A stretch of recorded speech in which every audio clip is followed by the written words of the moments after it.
ดีเนาะวันนี้เราก็จะมาเล่าเรื่องผีอันนี้ก็จะเป็นเรื่องผีของเราเนาะที่เราได้พบเห็นมาแท้แบบเต็มตาแบบเต็มแบบเป็นมุมเรื่องนี้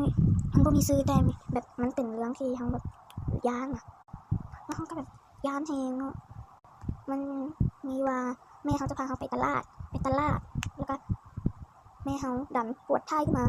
ซึ่งมื้อนั้นมันก็เป็นตอนดึกที่แม่เขาจะพาไปตลาดซื้อเครื่องมาเห็นแนวกินประมาณ8 โมง 7 โมงนี่แหละเนาะหรือว่า6 โมง 7 โมงนี่นะ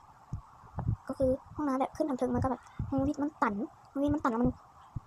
ถ่ายไปได้แต่อาบน้ำไม่เทิงซึ่งอยู่ห้องดูมันก็จะแบบใกล้ๆป่านะใกล้ๆป่าก็คือใกล้ๆป่าแล้วก็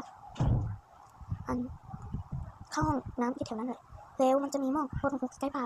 แม่เขาเข้าห้องน้ำแล้วห้องน้ำก็แบบยืนขึ้นนั่งลงแล้วสรุปแบบยืนขึ้นแบบเดียวได้ยินเสียงแบบเป็นคนย่างที่แถวป่านะมันก็แบบเป็นเสียงแบบเสียงเหมือนกับคนย่างในไม้เก่านะอย่างเงี้ยตึก2-3 เที่ยวแล้วมันก็เซาเลยแล้วแม่เขาก็ถ่ายแล้วพอดีเลยแล้วเขาก็แบบพากันแบบย่างออกไปเขาเที่ยวเลนเลยนะแม่ก็ย่างไปแล้วเขาก็เล่าเรื่องนี้กับให้แม่ฟังเนาะแล้วแม่บอกแท้จริงเขาก็แท้ก็คืออันนี้ก็คือมันหลอนแล้วมันก็ยังมีเรื่องผีหลายเรื่องแต่คันเขาว่างเขาจะมาเล่าให้ฟังเลยเรื่องนี้มันก็จบไปแล้ว